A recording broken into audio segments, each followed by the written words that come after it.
Social media is evolving at a scary rate, and it's getting to the point where if you don't use it correctly, it's just going to cause more separation than connection.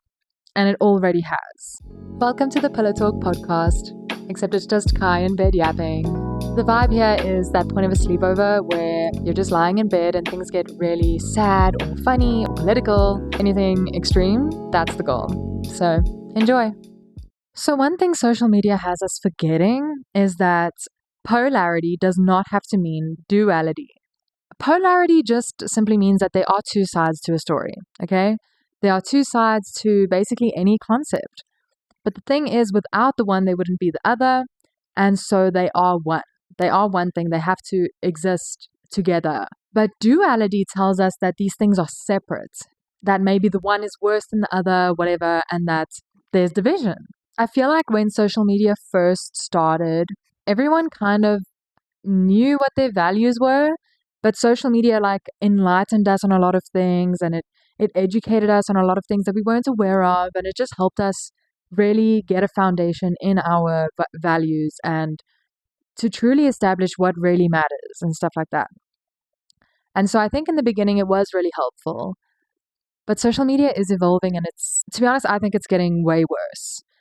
We're not even going to talk about AI. The algorithm is such a strong part of our life now. You know, in the beginning, social media was just about like sharing your photos with your friends. And if you watched anything about things that you believed in or educational things, it would be a long form video that you would have to go look for and you would choose to watch it. It would be very conscious, you know. But with short form videos, it is very algorithmic. It's very based on the algorithm. You just scroll without thinking. You don't consciously choose what you're watching.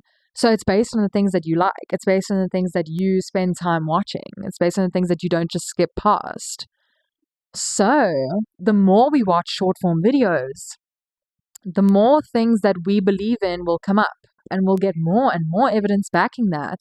And a lot of the time, it's not making us aware of the fact that it's just polarity and there is just two sides to one coin. You know, it's still one thing. It's about duality and it's about separating this belief is the good belief and all others must be excluded, separating us based on the things that we believe in, things that we find to be true. And honestly, that's not how community works. In a community, there are supposed to be people that have different values, different beliefs.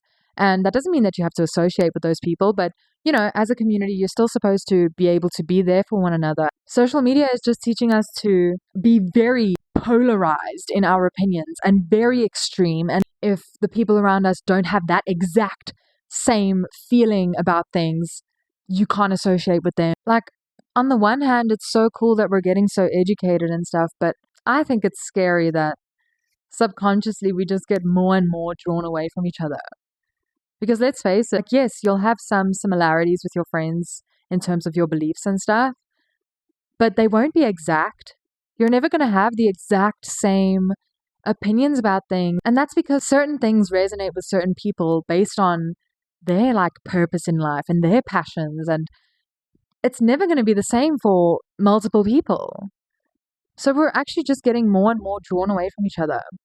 That is something that actually made me scared about making a podcast, is that I do know that this is true. But like I was saying earlier, the thing about long form videos, so like your YouTube videos and movies and shows and stuff like that, you consciously go and choose what you want to watch. You see what pops up on your homepage, and yes, that is based on an algorithm. So what comes up on your homepage, that is algorithmic, but you still at least get to choose what you want to watch. It's not like you're just being fed all of this information telling you to get more extreme with your opinions. And that's why I have actually stopped watching shorts and reels. I stopped watching TikToks long ago. I deleted TikTok when I was in matric because, that was where the like duality started. It was so extreme. It's so easy to doom scroll on TikTok. There's like nothing else for you to do. That's exactly what TikTok is. It's doom scrolling. I'm not against TikTok though. I do think that it is amazing the way it gives so many opportunities to people. Like, it's so easy to go viral on TikTok, which gives people a lot of opportunity for new ways to earn money and even to just put your business out there. Like, I think it's super cool for that reason. but I think it can get very toxic very easily. And that's the reason I just kind of took it out of my life. So now with Instagram, I'm just kind of not going on the Reels tab. I haven't been on my Reels tab for so long. I don't know how long. But it was when I started noticing that, like, every time I went on there, it would be like something political. As much as it is good to stay educated and whatnot, I'm so sick of feeling this constant internal rage. Like, I constantly need to be fighting for something and I constantly need to be advocating for something. I've been choosing peace lately. And I went through this before. But you see, what happened is I lost my exposure to all the triggers. I went to Stellenbosch, where basically all of my friends had the same values as me, and not the exact same, like I've been saying. There was never a point where I felt like I didn't belong and like everyone around me has the complete opposite beliefs and values. So I was never triggered. I was being seen and heard, and I never felt like anything I believed was something I had to fight for. You know, it felt like everybody was in agreement, if that makes sense, more or less at least. And then I came back home. So for the past year, 2025, I was very exposed again to all of those triggers and some new ones, which were even worse. But I'm not going to talk about that. And so this internal rage in me came out again. And, you know, I'm really grateful for it because honestly, it is what fueled my podcast. The very first YouTube video I made in this journey of mine was a very feminist video, and it was because I was having all this internal rage and I felt like I had to just do something. And then from there, I was like, I actually kind of like making videos and stuff. So then I kept making videos and it blossomed something in me that I realized I wanted to do more with. And then, you know, that's where the creation of this podcast kind of bloomed. So it's not like this podcast was made with that in mind, but it's kind of how the journey started. You know what I mean? So still grateful that I was exposed again. And I think it also made me realize that I wasn't actually fully healed from all of that. Because if you're just going to take yourself out of a bad situation and then call yourself healed because you're no longer getting triggered, that's not actually healing, that's just avoidance. So this year I got to do a lot of that internal work. And it was rough because it was like, how do I heal this if it's just the people around me that are saying really bad things? I realized, like, maybe it's not necessarily a trigger. It's not like I have this trauma that I need to unlearn, but it's more just like I need to realize what's worth it in this life. Maybe I'll get into that in another video because I did learn a lot from 2025 in terms of not having control over the people that are around you and learning to live with that.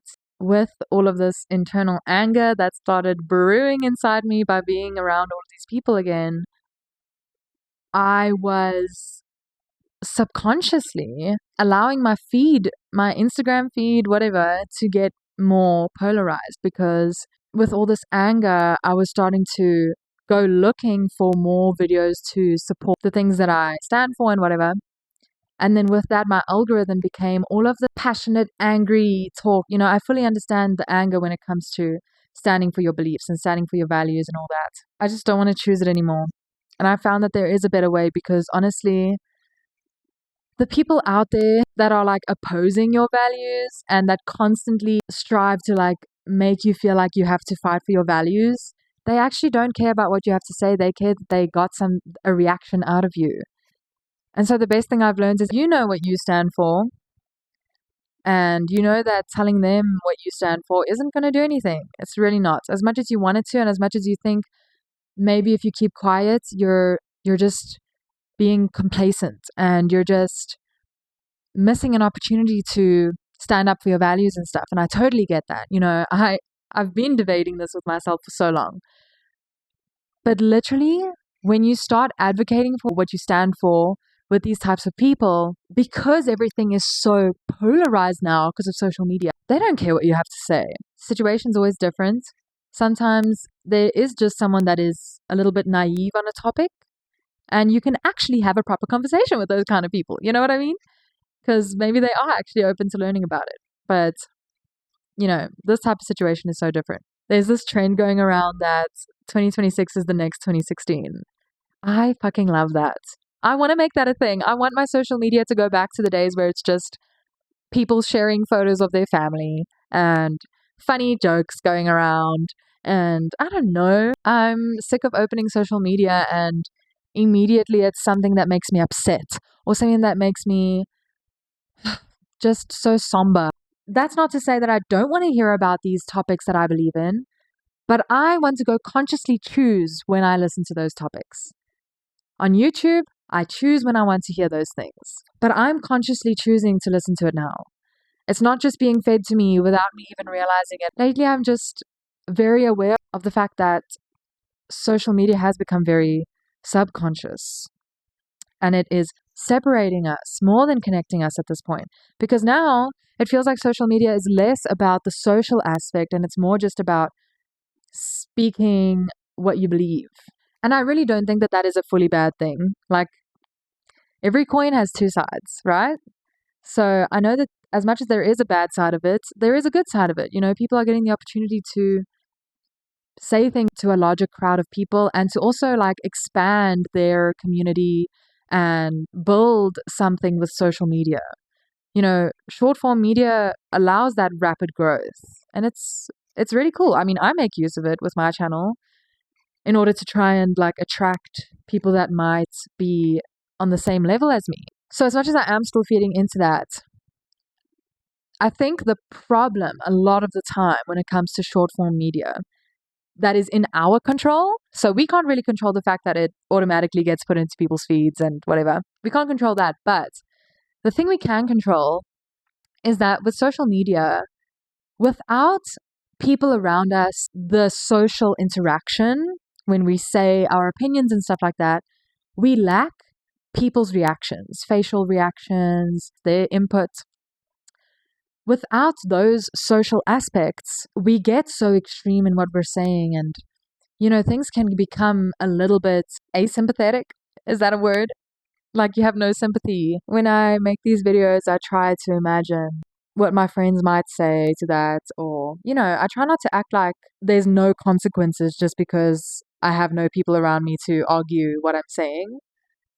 Because that is what social media has us all believing. Like, we're behind the screen, so now there's no consequences to what we say, and we can just say whatever the hell we want.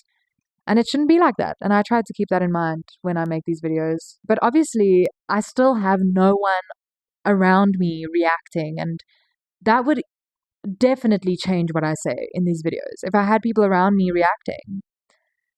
It's not to say that I wouldn't say what I say, but maybe I would change the way I say it. Those things matter in conversations. And that's why, as I've mentioned before, I do kind of want to try streaming the podcast one day so that I do still have some form of social interaction while I am saying these things. But yeah, we'll get there. I think that is something to keep in mind if you want to contribute to short form media, long form media.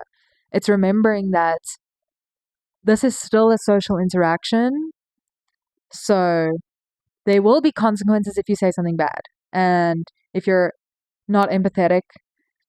But I think the big problem is that this gets carried out into the real world, you know? So other ways that we can try to prevent this from happening, prevent more separation from this evolution of social media, is to just reduce our screen time. Honestly, that's for me, that's been mainly like reducing short form media screen time, but really just overall reducing how long you spend being on social media and instead spending more time educating yourself consciously.